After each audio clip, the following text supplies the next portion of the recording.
ونشهد أن سيدنا وسندنا وحبيبنا وحبيب ربنا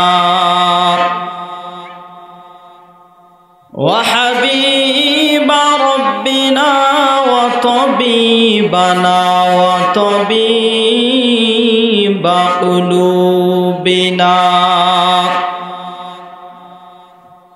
وطبيب قلوبنا ومولانا محمدا عبده ورسوله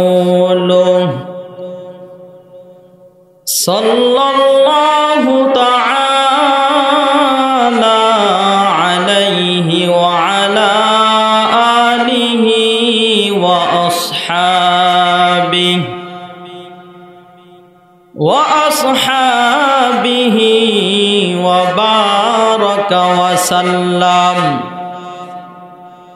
وبارك وسلم تسليما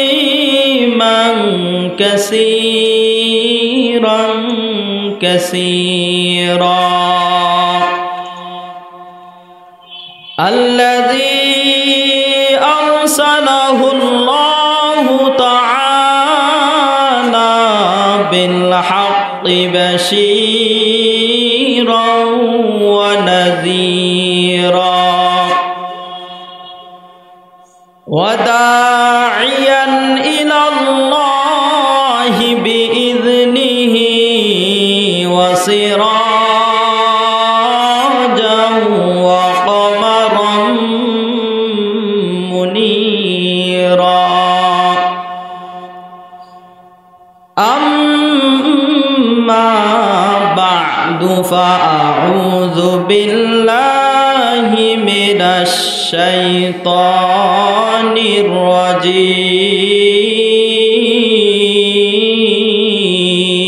الرجيم بسم الله الرحمن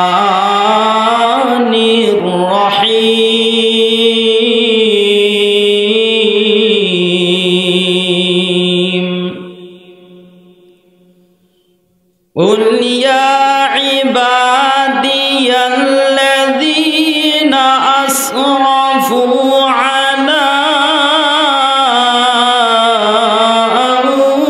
أنفسهم لا تقنطوا من رحمة الله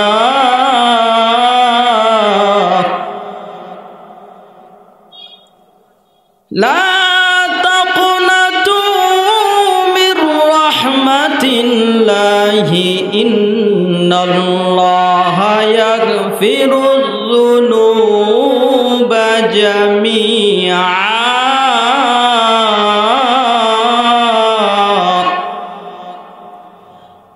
إنه هو الغفور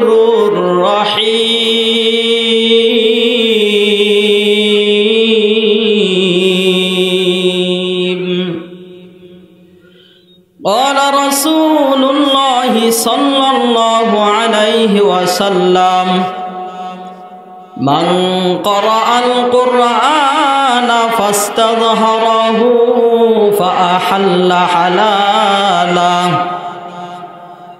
فأحل حلاله وحرم حرامه أدخله الله الجنة وشفعه في 10 من أهل بيته كلهم قد وجبت له النار أو كما قال النبي عليه الصلاة والسلام यहाँ हम सब मुसाफिर हैं कब्र आखिर ठिकाना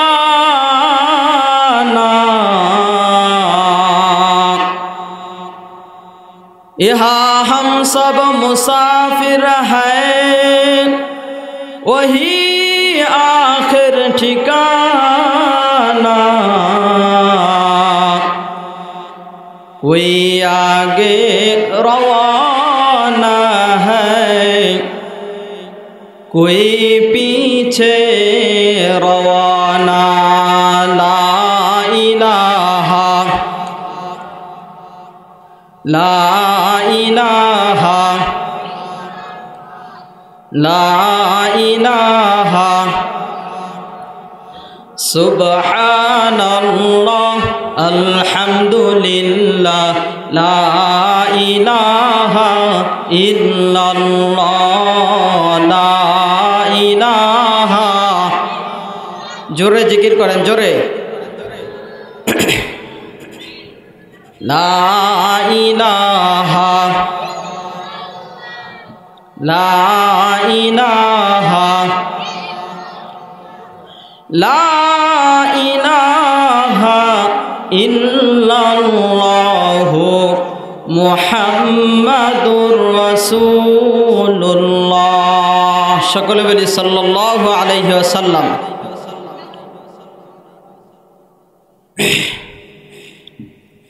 আলহামদুলিল্লাহ। দিনাজপুর জেলা ঘোড়াঘাট থানার অন্তর্গত শ্যামপুর লালমাটি দারুস সুন্নাহ সিদ্দিকিয়া কওমি মাদ্রাসা ও এতিমখানার উদ্যোগে আজ এই বিশাল তাফসিরুল কোরআন মাহফিলের সম্মানিত সভাপতি জনাব আলহাজ হজরত মাওলানা মোহাম্মদ তৈয়ব সাহেব দামাত বারাকাতুহুল আলিয়া, সিনিয়র মুহাদ্দিস জামিয়াতুল ইসলামিয়া বাংলা হিলি মাদ্রাসা, সকলে বলি আলহামদুলিল্লাহ। যিনি এই মাদ্রাসার সভাপতি, তিনি হাজারো আলেমদের আলেম, তিনি আমাদের উসমানপুর ঘোড়াঘাট যত কওমি মাদ্রাসা আছেন অনেক মাদ্রাসার শিক্ষকদের তিনি শিক্ষক। জোরে বলি সুবহানাল্লাহ। শিক্ষকদের তিনি কি শিক্ষক। এমনকি আমি উসমানপুর দারুল কোরআন কওমি মাদ্রাসায় হেফজ করেছি। আমার উস্তাদ মাওলানা রকিবুল ইসলাম হুজুর, মাওলানা ইউসুফ সাহেব হাফিজাহুল্লাহ, তিনিও আমার শিক্ষক। তো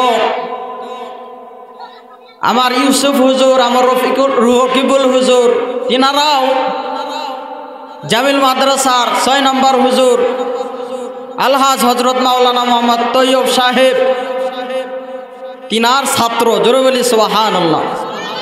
তিনার কি ছাত্র। তো এমন বরকতপূর্ণ একজন ব্যক্তি আমাদের মাঝে উপস্থিত হয়েছেন, এটা আমাদের ভাগ্যের বিষয়, ঠিক কিনা বলেন? এটা আমাদের ভাগ্যের বিষয় না? অবশ্যই ভাগ্যের বিষয়।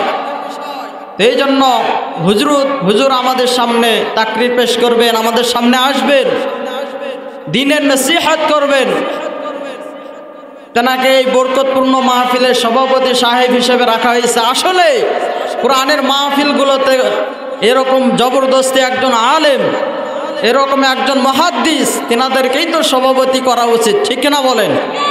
অথচ আজকে বাংলার জমিনে আমরা দেখি সুদ খায়, ঘুষ খায়, নামাজ নাই, টাকা আছে, এদেরকে মনে করেন মাহফিলের সভাপতি বানায় দেয়, ঠিক কিনা বলেন? তো এই সভাপতি হয়ে ওই মাহফিলে হিদায়েতের কোনো গন্ধ পাওয়া যাবে? যাবে না। তো যাই হোক, হুজুরের জন্য আমরা সকলে দোয়া করব। তিনার বয়স দিন দিন বৃদ্ধি পাইতেছেন, এখনও তিনি হাস্যোজ্জ্বল চেহারা নিয়ে সবার সঙ্গে সুন্দরভাবে চলাফেরা করেন এবং দেখলে আগে সালাম দেওয়ার চেষ্টা করেন। তো এই জন্য হুজুরের জন্য আমরা সকলে দোয়া করব। সকলে বলে আমিন। আল্লাহ তাআলা কবুল করেন, সকলে বলে আমিন। এছাড়াও প্রধান অতিথি, বিশেষ অতিথিবৃন্দ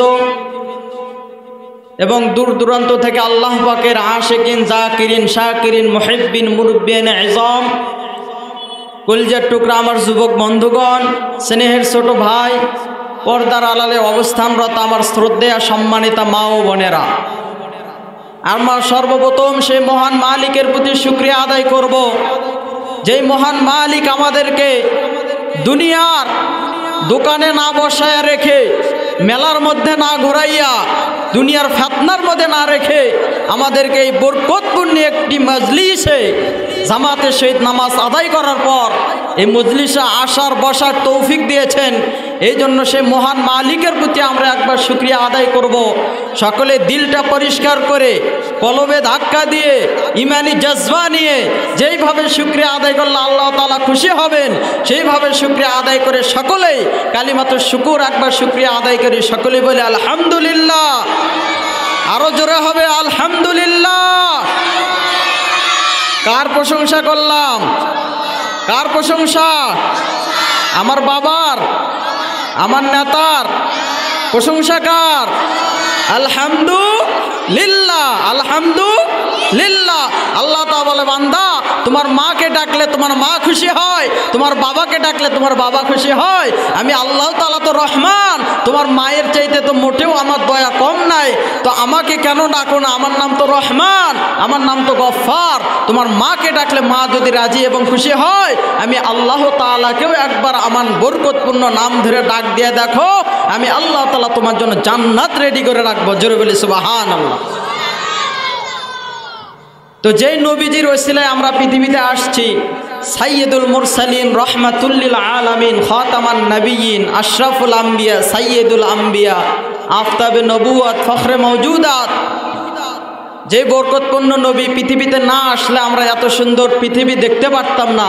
সেই দয়ান নবীর প্রতি একবার দরুদ শরীফ পাঠ করি। সকলেই বলি সাল্লাল্লাহু আলাইহি ওয়াসাল্লাম। জোরে বলেন সাল্লাল্লাহু আলাইহি ওয়াসাল্লাম। লালমাটি শ্যামপুর দারুস সুন্নাহ সিদ্দিকিয়া কওমি মাদ্রাসা।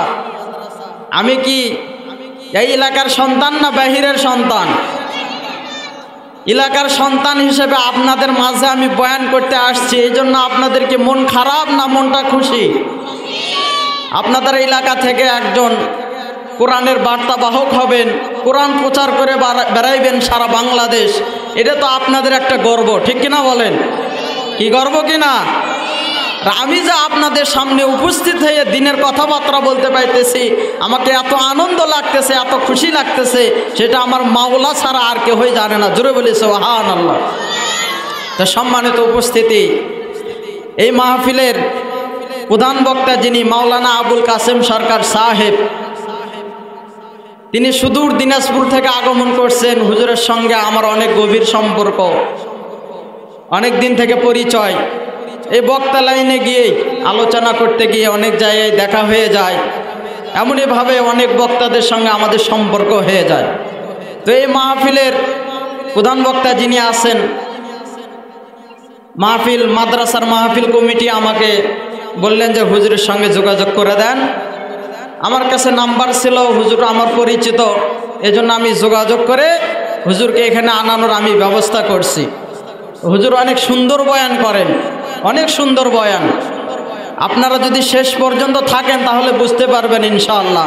শেষ পর্যন্ত থাকবেন তো? থাকবেন তো ইনশাআল্লাহ। এবং এই মাহফিলের দ্বিতীয় বক্তা যিনি আছেন, তিনিও অনেক সুন্দর বয়ান করেন। তিনি সুদূর জয়পুরহাট তিলকপুর মাদ্রাসা থেকে আসছেন, অনেক বরকতপূর্ণ বয়ান করেন। আল্লাহ তাআলা যেন সকলের বয়ানগুলো ধৈর্যের সহিত শুনে এই ময়দান থেকে কান্নাকাটি করে হিদায়াত নিয়ে আমাদেরকে বাসা বাড়িতে পৌঁছায় দেন। সকলে বলি আমিন। আর একবার জোরে বলি না আমিন। তো যেহেতু সময় সংক্ষেপ, আমরা এখন মেন বয়ানে ঢুকবো, ঠিক কিনা বলেন? আমি আপনাদের শুধু এখন এলাকার সন্তান না, আমি এখন আপনাদের এলাকার জামাই, ঠিক কিনা বলেন? চেনেন আমাকে? আপনারা চেনেন তো? আপনাদের এলাকায় তো বিবাহ শাদী করছি, ঠিক কিনা বলেন? আপনাদের এলাকার এখন আমি জামাই এবং এলাকারই সন্তান। এই জন্য সবাই যে আমাকে ভালোবাসবে তা কিন্তু না, ঠিক কিনা বলেন? সবাই আমাকে ভালোবাসবে তা না, আমার বিরোধী থাকতে পারে। তবে একটা কথা মনে রাখবেন, অত ইজ্জু মাংতাসা অত জিল্লু মাংতাসা ও বিয়াদিকাল খায়র। সমস্ত সম্মান কার হাতে? সমস্ত লাঞ্ছিত কার হাতে? বিয়াদিকাল খায়র। আল্লাহ তাআলা বলেন সমস্ত ভালাই আমার হাতে। সুতরাং কোনো মানুষ যদি মুখে মধু অন্তরে বিষ নিয়ে চলাফেরা করে কারো বিরোধিতা করে, তো আমি ফিরোজ কবিরের একটা পশমের ক্ষতিও করতে পারবে না, ঠিক কিনা বলেন? পারবে না। তার কারণ অত ইজ্জু মাংতাসা, কোরআনের কথা, অত জিল্লু মাংতাসা, সম্মান আল্লাহ দেন যাকে আল্লাহ তাআলা সম্মান দেন, পৃথিবীর কোনো মানুষ তার মাথার চুল ধরে নিচে টানতে নামাইতে পারে না, ঠিক কিনা বলেন? সম্মানিত এলাকাবাসী, বয়ান দীর্ঘ নয়, এত বরকত পূর্ণ একটা মাজালিস আমরা বসেছি রে উম্মত। আমার আল্লাহ তাআলা এই কোরআন সম্পর্কে, এই তাফসিরুল কোরআন মাহফিল সম্পর্কে যেই দিন থেকে লালমাটির মাদ্রাসার ময়দানটি বলা হয়েছে যে মাহফিল করা হবে, ওই দিন থেকে দারুস সুন্নাহ সিদ্দিকিয়া কওমি মাদ্রাসার ময়দান আর সাধারণ কোনো ময়দান নয়। আমার আল্লাহ তাআলার ভাষ্য অনুযায়ী এই ময়দানটি ওই দিন থেকে জান্নাতের বাগান হয়ে গেছে। কি জোরে বলবেন না?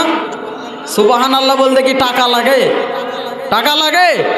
তো টাকা লাগলে না হয় কষ্ট হয়, ফ্রি যেটা পাওয়া যায় এটা তার কষ্ট নাই, ঠিক কিনা বলেন?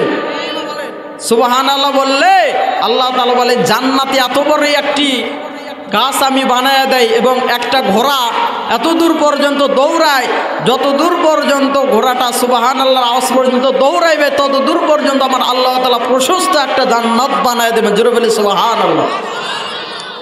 সম্মানিত এলাকাবাসী, পবিত্র কালাম থেকে একটি আয়াতে কারিমা তিলাওয়াত করেছি, কুল ইয়া ইবাদিয়াল্লাযীনা আসরাফু আলা আনফুসিহিম লা তাকনাতু মির রাহমাতিল্লাহ। বান্দা নামাজ ছেড়ে দিয়েছো, ভাবতেছ মনে হয় আমার আল্লাহ তাআলা আমাকে মাফ করবে না। বান্দা রোজা ছেড়ে দিয়েছে, ভাবতেছে আমার আল্লাহ মনে হয় আমাকে মাফ করবে না। বান্দা মিথ্যা কথা বলেছে, মিথ্যা কথা বললে কবিরা গুনাহ হয়, বান্দা ভাবতেছে আমার আল্লাহ মনে হয় আমাকে মাফ করবে না। বান্দা চুগলখুরি করেছে, চুগলখুরি করে ভাবলো আমার আল্লাহ মনে হয় আমাকে মাফ করবে না। অথচ আল্লাহ তাআলা কোরআনের মধ্যে বলেন, কুল ইয়া ইবাদিয়াল্লাযীনা আসরাফু আলা আনফুসিহিম, ও বান্দার দল, হাজার হাজার হাজার হাজার গুনাহ যদি করো, এরপরেও যদি আমার কাছে খাস নেওয়াতে তওবা করো, আমার কাছে যদি চাও, আমি আল্লাহ তাআলার রহমতের ভান্ডার, আমি আল্লাহ তাআলার কাছে যদি চাও, লা তাকনাতু মির রাহমাতিল্লাহ, আমি আল্লাহ তাআলা রহমতের ভান্ডার, সুতরাং আমার রহমত থেকে তোমরা নৈরাশ হইও না। নামাজ ছেড়ে দিয়েছো, রোজা ছেড়ে দিয়েছো, হজ ফরজ হয়েছে এখনো হজ করতে যাও নাই, মিথ্যা কথা ছাড়ো নাই, কিন্তু খাস নেওয়াতে যদি তওবা করো, আমি আল্লাহ তাআলা বললাম লা তাকনাতু মির রাহমাতিল্লাহ, আমার রহমতের কোনো শেষ নাই, সুতরাং তোমরা রহমত থেকে নৈরাশ হইও না, আমার কাছে খাসভাবে তওবা করো, আমি আল্লাহ তাআলা তোমাদের জীবনের সমস্ত গুনাহ খাতাগুলো মাফ করে দিব। জোরে বলেন সুবহানাল্লাহ। মাফ করবেন কে? কে মাফ করবেন? ইন্নাল্লাহা ইয়াগফিরুয যুনুবা জামিআ। আমার আল্লাহ তাআলা বলতেছেন, ইন্না নুনে তাগীদ ব্যবহার করছেন, ইন্নাল্লাহ, আমার আল্লাহ তাআলা বলতেছেন ইয়াগফিরুয যুনুবা জামিআ, আমি আল্লাহ তাআলা বান্দাদের সমস্ত গুনাহ খাতাগুলো মাফ করে দিয়ে থাকি। জোরে বলেন। এবার আল্লাহ তাআলা বলতেছেন ইন্নাহু হুয়াল গফুরুর রহিম। জোরে বলেন। আল্লাহ তাআলা বলতেছেন ইন্নাহু হুয়াল গফুরুর রহিম, আমি আল্লাহ তাআলা ক্ষমাশীল এবং আমি আল্লাহ তাআলা অসীম দয়ালু। জোরে বলি সুবহানাল্লাহ। গফফার মানে ক্ষমাশীল, রহিম মানে করুণাময়, অসীম দয়ালু। জোরে বলি সুবহানাল্লাহ। সম্মানিত এলাকাবাসী, এখন তো টান টুন না দিলে মানুষ বয়ানই শুনতে চায় না, ঠিক কিনা বলেন? টান কি সবাই দিতে পারে? সবার সুর আছে? কোরআনের কথা সুর থাক আর না থাক সবার জন্য শোনা দরকার আছে না নাই? অবশ্যই দরকার আছে। আপনি বললেন এমন বক্তা নিয়ে আসছেন টান টুন কিছুই দিল না, সুর নাই, চলবে না, চলে যাব, গুনাহ হবে না? সুর কার নিয়ামত? জোরে বলেন, আল্লাহ তাআলা নিয়ামত। এই জন্য বলা যাবে না যে অমুকের সুর কম, অমুকের সুর বেশি। যদি এই কথা বলি তাহলে এটা দোষ যাবে আল্লাহর ঘাড়ে, যেহেতু সুর দেনওয়ালার মালিককে। জোরে বলেন আল্লাহ। আমি একজনক বললাম ওর চেহারা খারাপ, চেহারা ভালো না, চেহারা দেনওয়ালার মালিককে। জোরে বলেন। আমি হয়তো একটু সুন্দর, আর একজন কালো, এজন্য তাকে কি ঘৃণা করা যাবে? হাসরের ময়দানে আল্লাহ যদি আপনাকে বলে যে এরকম একটা চেহারা বানায়া দেখাও দেখি, আপনি পারবেন? পারবেন? তখন তো আপনাকে আল্লাহ তাআলা পাকড়াও করবে। তো এই জন্য বয়ান শুরু থেকে শেষ পর্যন্ত দিলের কানে শোনার চেষ্টা করবেন, তাহলে আল্লাহ তাআলা আপনাকে, বক্তাকে, সবাইকে কবুল করবেন। জোরে বলে আমিন। সব সমস্যার সমাধান দিতে পারে? জোরে বলেন, সব সমস্যার সমাধান দিতে পারেন আল কোরআন। সমাধান চাও যদি জীবনে মরণে, ফিরে যাও খুঁজে নাও, চোখ রাখো কোরআনে। সমাধান চাও যদি জীবনে মরণে, ফিরে যাও খুঁজে নাও, চোখ রাখো কোরআনে। তবেই পাবে সুখ শান্তির ঠিকানা, তবেই পাবে সুখ শান্তির ঠিকানা, যদি মেনে নাও তুমি মনে প্রাণে। সমাধান, ও সমাধান, সমাধান চাও যদি জীবনে মরণে, ফিরে যাও খুঁজে নাও, চোখ রাখো কোরআনে। ঠিক কিনা বলেন? মুসলমান আজকে কোরআন থেকে চোখ সরাইছে বিদায় সমাজে এত ফেতনা, ঠিক কিনা বলেন? এত চির অম্লান চির মুক্তির ডাক, এ যে মহাবাণী খোদারি কালামে পাক। এ যে চির অম্লান চির মুক্তির ডাক, এ যে মহাবাণী খোদারি কালামে পাক। এই দুনিয়া আর সেই দুনিয়া, এই দুনিয়া আর সেই দুনিয়া, মুক্তি পাবে তুমি দোজাহানে।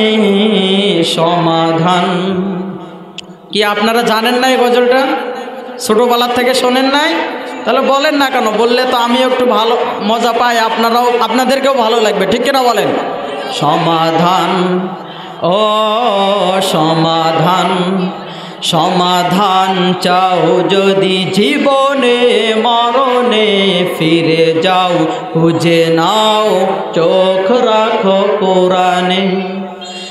এ বাণী সকলের নয় শুধু মুমিনের, যারাই চলবে মেনে ফল পাবে কোরআনে। ঠিক কিনা বলেন? এ বাণী সকলের নয় শুধু মুমিনের, যারাই চলবে মেনে ফল পাবে কোরআনের। ঘরে বলো কিংবা রাষ্ট্রে বলো, ঘরে বলো কিংবা রাষ্ট্রে বলো, অশান্তি দূর করে শান্তি আনে। সমাধান, ও সমাধান, সমাধান চাও যদি জীবনে মরণে, ফিরে যাও খুঁজে নাও, চোখ রাখো কোরআনে। ঠিক কিনা বলেন? কোথায় চোখ রাখতে হবে? এ তো চির অম্লান চির মুক্তির ডাক, এ যে মহাবাণী খোদারি কালামে পাক। এই খোদার কালামে পাক কার? কার এইটি? জোরে বলেন, আরো জোরে। আল্লাহর নাম আরো জোরে হবে। যাহার পরশ পেয়ে পাথর হলো সোনা, সন্দেহ ভুল নেই যার একটি কোনা। যাহার পরশ পেয়ে পাথর হলো সোনা, সন্দেহ ভুল নেই যার একটি কোনা। এ যে এক বিপ্লব পিছে ফেলে যত সব, এ যে এক বিপ্লব পিছে ফেলে যত সব, এগিয়ে চলে সে অগ্রপানে। সমাধান ও সমাধান, সমাধান চাও যদি জীবনে মরণে ফিরে যাও, খুঁজে নাও চোখ রাখো কোরআনে। ঠিক কিনা বলেন? কোথায় চোখ রাখতে হবে? কোথায়? মাওলা কেন আইলাম রে এই জামানাতে আমি, কেন আইলাম রে মাওলা, কেন আইলাম রে এই জামানাতে আমি, কেন আইলাম রে। এই জামানার মানুষগুলোর মানুষ নাহি বলে। ঠিক না বলেন? এই জামানার মানুষগুলোর মানুষ নাহি বলে। গরু ঘোড়ার মানাইয়া হাইনার মতো চলে। আমি কেন আইলাম রে এই জামানাতে আমি, কেন আইলাম রে? বলেন না কেন? মাওলা কেন আইলাম রে এই জামানাতে আমি, কেন আইলাম রে। পথে ঘাটে চলে ওরা গলা গলি ধরে। ঠিক না বলেন? কি কাদেরের বাগানে গলা ধরে কি ধরে না? জোরে বলেন, ধরে কি ধরে না? 14ই ফেব্রুয়ারিতে গলা ধরে কি ধরে না? স্কুল কলেজে যাইতে গলা ধরে কি ধরে না? রাস্তাঘাটে চলে ওরা গলা গলি ধরে। দেখলে ওদের চলা ফেরা, দেখলে ওদের চলা ফেরা, মাথায় আমার ঘোরে। আমি কেন আইলাম রে এই জামানাতে আমি, কেন আইলাম রে মাওলা, কেন আইলাম রে এই জামানাতে আমি, কেন আইলাম রে। সকলে বলি লিল্লাহে তাকবীর, নারায়ে তাকবীর, নারায়ে তাকবীর। আল কোরআনের আলো, আল হাদিসের আলো, লাল মাটির মাহফিল কবুল হোক, কবুল হোক। জোরে বলেন, লাল মাটির মাহফিল, শ্যামপুরবাসীর মাহফিল, মাদ্রাসার মাহফিল, মাহফিল কবুল হোক। সকলে চান? তাহলে আর একবার বলেন লিল্লাহে তাকবীর। সম্মানিত এলাকাবাসী, বাদাম বাদাম নিয়ে সারা বাংলাদেশ সারা বিশ্ব তুলপাড়। ঠিক কিনা বলেন? কি সারা বিশ্ব তুলপাড় আছে না নাই? কি বাদাম? কাঁচা না পাকা না ভাজা? কি বাদাম? কি বাদাম? আহারে এত বয়ান করি সেগুলো ভাইরাল করে না। বাদাম বিক্রেতা কর্মের জন্য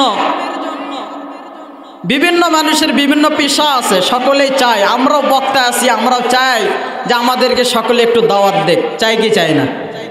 কথা বলেন। এই জন্য তো প্রচার করি, ঠিক না? বয়ান করি যে আমাদেরকেও একটু চাক।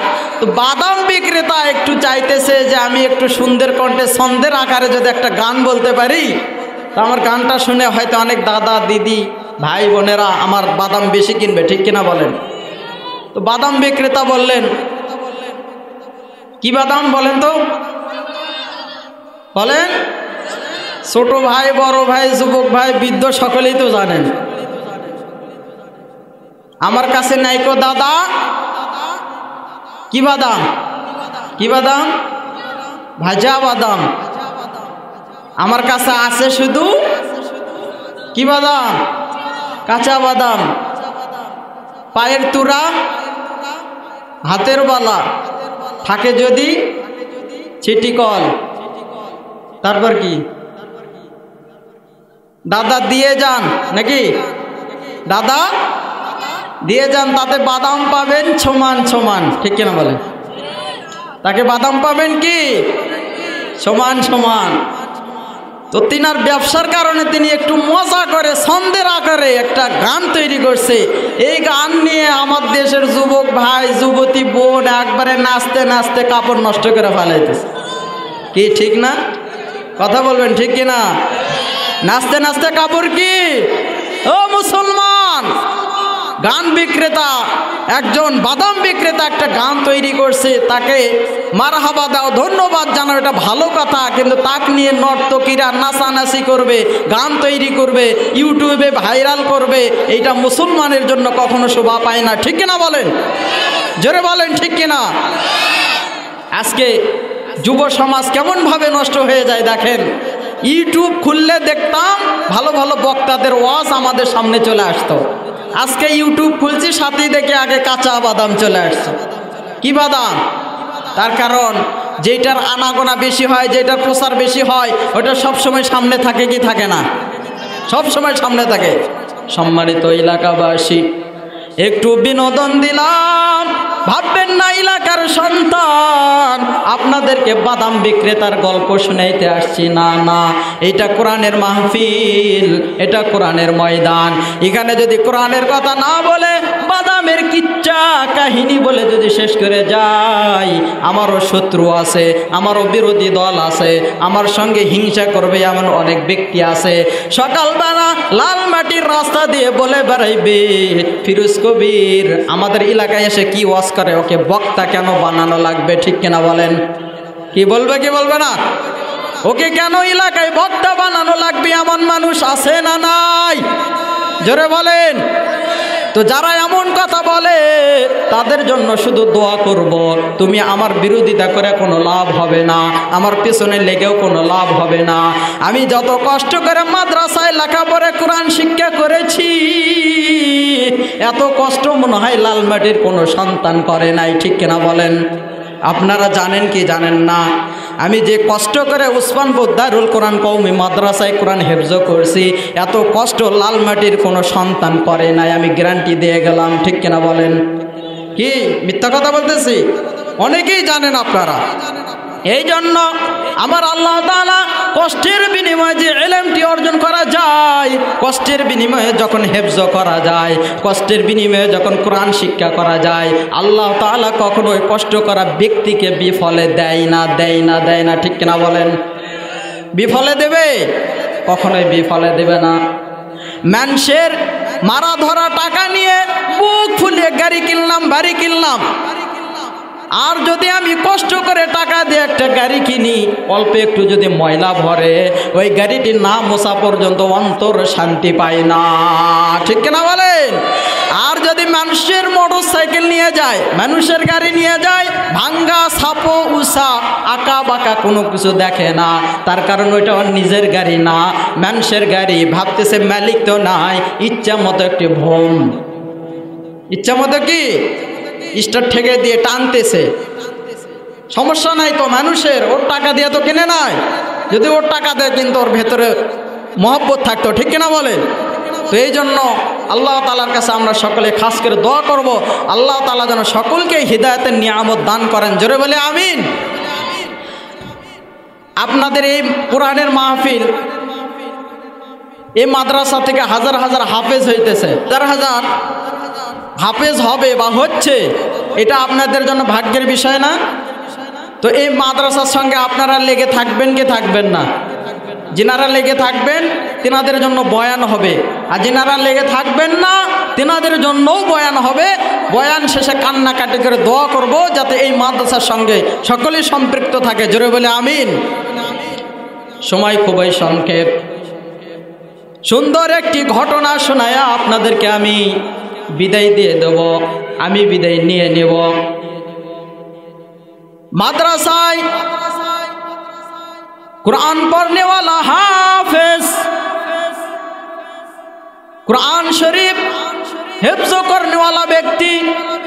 একটি হাদিসে কারিমা আমি তেলাওয়াত করেছি, মান ক্বারাআল কুরআন ফাস্তাযহারাহু ফাআহাল্লা হালালাহু ওয়া হাররামা হারামাহু আদখালাহুল্লাহুল জান্নাহ।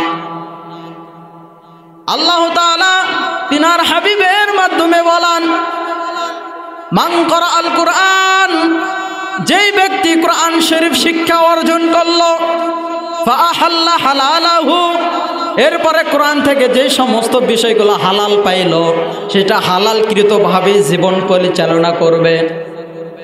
ওয়া আহাল্লা হালালাহু হাররামা হারামাহু, এরপরে হারামকৃত বস্তুগুলো যেগুলো কোরআন থেকে পাইল, যেগুলো হারাম, সেগুলো হারামভাবে জীবনকে পরিচালনা করলো। আমার আল্লাহ তাআলা বলেন, আদখালাহুল্লাহুল জান্নাহ, ওই ব্যক্তিদের জন্য আমার জান্নাত রেডি হয়ে আছে। কে জোরে বলবেন না? জোরে বলেন। ওয়াশাফাআহু ফি আশরাতিন মিন আহলি বাইতিহি কুল্লুহুম কদ ওয়াজাবাত লাহুন নার, এবং এমন 10 জন ব্যক্তিকে ওই কোরআনের হাফেজ অথবা কোরআনে যারা হালাল এবং হারাম বেছে কুছে চলল, কোরআন অনুযায়ী জীবন পরিচালনা করলো, এমন ব্যক্তিকে বলা হবে তোমার আত্মীয় স্বজনদের মধ্য থেকে, তোমার নিজেদের মধ্য থেকে যাদের নামে 10 জনের নামে জাহান্নাম ওয়াজিব হয়ে গেছিল, এমন 10 জন জাহান্নামী ব্যক্তির জন্য তুমি শাফায়াত করে 10 জন ব্যক্তিকে জান্নাতে নিয়ে যাও। জোরে বলি সুবহানাল্লাহ। কয়জন ব্যক্তিকে নিয়ে যাবে? কয়জন? 10 জন। সম্মানিত এলাকাবাসী, এমনইভাবে কোরআনকে যদি আমরা সম্মান করি, কোরআনকে যদি আমরা ইজ্জত করি, আল্লাহ তাআলা আমাদেরকে গুনাহ, দুনিয়ার জমিনে গুনাহ মাফ করে জান্নাত রেডি করে দিবেন কে দিবেন না? দিতে পারেন কি না? এই জন্য ভারতবর্ষের একটি ঘটনা, একজন যুবক এমন কোনো গুনাহ নাই করে নাই, জিনা থেকে শুরু করে, খুন থেকে শুরু করে, আহাজারি থেকে শুরু করে, মদ খায়, গাঞ্জা খায়, হেরোইন খায়, প্রত্যেক দিন দৈনন্দিন এত পরিমাণ টাকা নষ্ট করে। হঠাৎ করে একদিন রাস্তা দিয়ে হেঁটে যাওয়ার সময় দেখতেছেন রাস্তার সাইডে একটা কুড়ে ঘরের মধ্যে একজন তলিবুল ইলম গুনগুন করে কোরআন শরীফ তিলাওয়াত করতেছে। জোরে বলি সুবহানাল্লাহ। কোরআন শরীফ কি করতেছে? তিলাওয়াত করতেছে। এই আওয়াজটি এত সুন্দর, কানের মধ্যে যখন পৌঁছে গেল, যুবক চিন্তা করলো গুনগুন আওয়াজ হয়, আমি একটু সামনের দিকে আগায় গিয়ে দেখি কে গুনগুন করে আল্লাহর কালাম পড়ে। আহারে এত সুন্দর, এত সুন্দর তেলাওয়াত কানে ভাসিয়ে আসতেছে। যুবক এইবার ওই ব্যক্তি অর্থাৎ ওই ছোট বাচ্চার কাছে আগায় গেল, গিয়ে দেখে সামনে একটা হেরিকেন আছে কিন্তু আলো নাই। কি নাই? হেরিকেন আছে কি নাই? আলো নাই। এইবার গুনাহগার যুবক বান্দা ওই তলিবুল ইলম কোরআনের ধারক বাহককে বলতেছে, ও বাবা, তুমি কোরআন শরীফ পড়তেছো, তোমার হেরিকেনের মধ্যে তেল নাই, অন্ধকার অন্ধকার অন্ধকার ভাব, কোরআন কেমনে পড়তেছো? সন্তান বলতেছে, আমি অমুক এলাকার হাফিজিয়া মাদ্রাসায় পড়ি, কয়েকবার আমার হেফজ হয়ে গেছে, এই জন্য আমার কোরআন পড়তে গিয়ে হেরিকেনের তেল শেষ হয়ে গেল, তাই ভাবলাম যে কোরআন শরীফ তো আমার 2-4 পারা মুখস্থ আছে, আমি যেহেতু তেল শেষ হয়ে গেছে, এখন আমি মুখস্থ তিলাওয়াতগুলো একটু শুরু করে দেই। জোরে বলি সুবহানাল্লাহ। এইবার গুনাহগার যুবক কোরআন তিলাওয়াতের কথা শুনিয়া চিন্তা ভাবনা করলো, আহারে আমার বাবা ধনী মানুষ, আমার বাবা বড় লোক মানুষ, আমি প্রতিদিন সিগারেট খাই, পান খাই, গাঞ্জা খাই, হিরোইন খাই, মাইয়ার পেছনে অনেক টাকা নষ্ট করি। আর এখানে একজন ইতিম সন্তান আলো বেগর কোরআন শরীফ দেখে দেখে পড়তে পারতেছে না। আমি যদি তাকে একটু হেল্প করতে পারি, একটু যদি সাহায্য করতে পারি, তাহলে আল্লাহ তাআলা পারেন তো আমার কিসমত খুলে দিবেন। ঠিক না বলেন? এইবার যুবক ওই ছোট বাচ্চাকে বলল, বাবা তুমি এখানেই থাকো। অল্প সময়ের মধ্যে একটি দোকানে গিয়ে দোকানদারকে বলতেছে, রে ভাই আমাকে 2 টিন তেল দেন। জোরে বলে সুবহানাল্লাহ। কয় টিন? 2 টিন তেল দেন। এইবার দোকানদার ভাবতেছে এ তো মদখোর গাঞ্জাখোর, 2 টিন তেল চায়, টাকা দেবে কি দেবে না? এলাকায় অনেক নেতা আছে না নাই, দোকানে পান বিড়ি সিগারেট খেয়ে টাকা না দিয়ে হুন্ডা নিয়ে দৌড়, আছে না নাই? কথা বলেন। ক্ষমতাশীল অনেক মানুষ আছে না নাই? চাইলে গায়ে বাট আমার খাবি, আমার থেকে টাকা চাস, বলে কি বলে না? তোর এত বড় স্পর্ধা, এত বড় সাহস, আমার কাছ থেকে টাকা চাস, আমি কে জানিস? বলে কি বলে না? বলে। তো দোকানদার ভাবতেছে এ তো গাঞ্জা খায়, মদ খায়, এ তো আমাকে টাকা দেবে না। তো এই জিনিসটি গুনাহগার বান্দাটা বুঝতে পারছে, এই জন্য তেল নেওয়ার পর পরে তাকে টাকা দিয়ে দিছে। জোরে বলি সুবহানাল্লাহ। এইবার 2 টিন তেল, 1 টিন তেল মাথায় নিছে, আর একটা তেল হাতে নিছে। এইবার দোকানদার দেখতেছে বাবা কত কাজের জন্য ডাকে, মা কত কাজের জন্য ডাকে, বড় ভাই কত কাজের জন্য ডাকে, ভদ্রলোকের ছেলে তো কোনো কথাই শোনে না, আর আজকে 2 টিন তেল নিয়ে কোথায় যাইতেছে? ঠিক না বলে? এমন চমক হয় কি হয় না? কি যুবক ভাইয়েরা কথা বলেন না কেন? অনেক মানুষ আছে না যে অবাক করা কিছু কাজ করে, দেখা যায় যে জীবনে এটা তার পক্ষে করা কি নয়, সম্ভব নয়। তো এইবার গুনাহগার যুবক 2 টিন তেল নিয়ে রওনা দিলেন। রওনা দিয়ে অল্প সময়ের মধ্যে ওই ছোট বাচ্চা তালিবুল ইলমের কাছে হাজির হয়ে গেল। জোরে বলে সুবহানাল্লাহ। হাজির হয়ে ওই সন্তানকে বলতেছো, বাবা আজ থেকে যে তোমাকে 2 টিন তেল দিয়ে গেলাম, আর কখনো অন্ধকারের মধ্যে কোরআন শরীফ পড়বা না। যখনই কোরআন শরীফ তুমি হাতে নেবা, যখনই কোরআন তেলাওয়াত করবা, আমার এই টিনের তিল থেকে, এই টিন থেকে তেল নিয়ে এরিকিনের মধ্যে তেল দিয়ে এরপরে কোরআন শরীফ পড়বা। জোরে বলে সুবহানাল্লাহ। 2 টিন তেল দিল। এবার বলল 2 টিন তেল যদি আবার শেষ হয়ে যায়, আমাকে শুধু একটু জানাইবা, একটু যোগাযোগ করবা, আমি এরপর আবার তোমার কাছে তেল পৌঁছায়া দেব। জোরে বলে সুবহানাল্লাহ।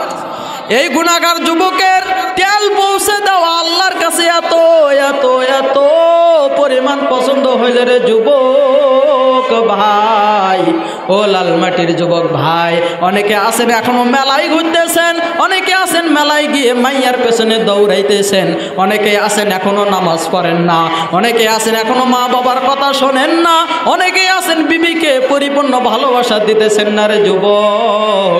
তোমার মতো এই যুবকটিও খারাপ ছিল।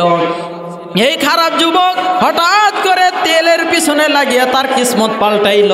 লালমাটির মাহফিল থেকে আমরাও চাই লালমাটির যুবকরা তওবা করে যাবে, আর কোনোদিন নামাজ কাজা করবে না। ঠিক না বলেন? আর কোনোদিন দাড়ির মধ্যে খুর লাগাইবা না, আর কোনোদিন আলেম ওলামাদের বিরোধিতা করবা না, আর কোনোদিন মাদ্রাসার বিরোধিতা করবা না। রাজি আছো? জোরে বলেন, রাজি আছেন? কি ঘটনা চলবে না শেষ করে দেব? ভালো লাগতেছে? হ্যাঁ চলবে না শেষ করে দেব? ঘটনাটা শুনেন, দেখেন কত শেষে কি একটা মজাদার জিনিস উপহার আল্লাহ তাআলা দিতে পারেন কি পারেন না। এইবার গুনাহগার যুবক 2 টিন তেল দিয়ে বাসায় গিয়ে পৌঁছায়া রাত্রিবেলা ঘুম আসছে। জোরে বলি সুবহানাল্লাহ। রাত্রিবেলা ঘুমের মধ্যে আমার আল্লাহ তাআলা ওই যুবককে মৃত্যুবরণ করাইছেন। কি করাইছে? মৃত্যুবরণ করাইছে। পরের দিন সকালে এলাকায় এলাম হয়ে গেল, ইন্না লিল্লাহি ওয়া ইন্না ইলাইহি রাজিউন, অমুকের সন্তান মারা গেছে, তার জানাজার নামাজ হবে। কিন্তু জানাজার নামাজের কথা যখন বলা হয়, এলাকার মানুষ বলে ঝন্টুর বেটা পিন্টু তো খুব খারাপ ছিল, ঠিক কিনা বলেন? গাঞ্জা খাইতো, মদ খাইতো, হিরোইন খাইতো, ওর জানাজা আমরা পড়াইব না, সুতরাং ওর লাশটি জঙ্গলের মধ্যে ফালাইয়া দিয়ে আসো। কোথায় ফেলে দিয়ে আসো? সাথে সাথে জঙ্গলের মধ্যে ফেলে দিয়ে আসা হলো। আল্লাহ তাআলার কি কারিশমা! আল্লাহ তাআলা ওই ছোট্ট বাচ্চা তালিবুল ইলম, কোরআনের হাফেজ, যে মাদ্রাসায় লেখাপড়া করত, ওই মাদ্রাসার হুজুরদেরকে রাত্রেবেলা স্বপ্নে দেখাইলো, ও মাদ্রাসার মুফতি সাহেব, ও মাদ্রাসার মুহাদ্দিস সাহেব, ও মাদ্রাসার কারি সাহেব, ও মাদ্রাসার হাফেজ সাহেব, অমুক এলাকায় আমার একজন পিয়ারা বান্দা জান্নাতি ঘুমে ঘুমায় আছে, তাড়াতাড়ি গিয়ে তাকে গোসল করিয়া দাফন কাফন করে জাহান্নাম, দাফন কাফন করে জানাজার ব্যবস্থা করে দাও। জোরে বলি সুবহানাল্লাহ। কে স্বপ্ন দেখাইছে? জোরে বলেন। স্বপ্ন কে দেখাইলো? কিসের কারণে? কোরআনকে কি করার কারণে? সম্মান কর। তো এইবার হুজুরদেরকে স্বপ্ন দেখানো হলো, হুজুররা দৌড়ে চলে গেল, দৌড়ে চলে গিয়ে ওই গুনাহগার বান্দার জানাজার নামাজ রেডি করলো। এইবার ওই হাফেজে কোরআন জানাজার নামাজের সময় চোখের পানি ফেলে কাঁদতেছে জোরে জোরে আওয়াজ করে। এইবার মাদ্রাসার মুহাতামিম বড় হুজুর ডাক দিয়ে বলছে, ও বাবা তুমি কেন কান্না করো, জানতে চাই। এইবার ছোট্ট বাচ্চা কান্নাকাটি করে বলতেছে, হুজুর আপনি যেই ব্যক্তির জানাজার জন্য দাঁড়াইছেন, আপনি কি এই ব্যক্তির আসল ঘটনা জানেন? হুজুর বলতেছে, বাবা না না জানি না, কি রহস্য খুলে বলো।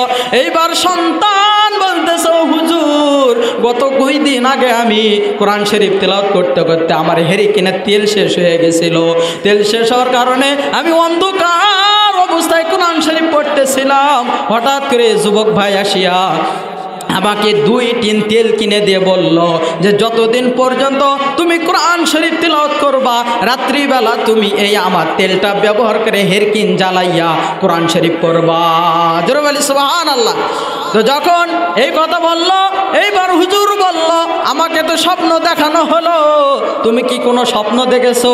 এইবার এতিম সন্তান কোরআনের হাফেজ বলতেছে যে হুজুর আমিও স্বপ্নে দেখেছি, আমার কোরআনকে সম্মান করার কারণে, আমাকে সম্মান করার কারণে, আপনার আমার দয়ার আল্লাহকে সম্মান করার কারণে, কোরআনকে মহাব্বত করার কারণে আমাকে দয়ার নবী, মায়ার নবী স্বপ্নে দেখাইতেছে, ও তলিবুল ইলম এই বান্দার সমস্ত জীবনের মদ খাওয়ার গুনাহ, বিড়ি খাওয়ার গুনাহ, সিগারেট খাওয়ার গুনাহ, জুয়া খেলার গুনাহ, মাগিবাজি অর্থাৎ যেটা খারাপ কথা বলা হয়, সমস্ত খারাপ প্রকারের গুনাহ খাতাগুলো মাফ করে আমি নবীর সঙ্গে আল্লাহ তাআলা জান্নাত দিয়েছেন। জোরে বললেন না যে সমস্ত গুনাহ মাফ করার মালিক কে? আরো জোরে বলেন, কে মাফ করবেন? ইন্নাল্লাহা ইয়াগফিরুয যুনুবা জামিয়া। আল্লাহ তাআলা নিজে ওয়াদা করছেন যে বান্দার সমস্ত গুনাহ খাতা আমি আল্লাহ তাআলা চাইলেই নিমিষের মধ্যে মাফ করে দেব। জোরে বলি সুবহানাল্লাহ। কেন মাফ করে দেব? ইন্নাহু হুয়াল গফুরুর রহিম, আমি আল্লাহ তাআলা দয়াশীল, ক্ষমাশীল এবং পরম রহম ও করমওয়ালা। জোরে বলি সুবহানাল্লাহ।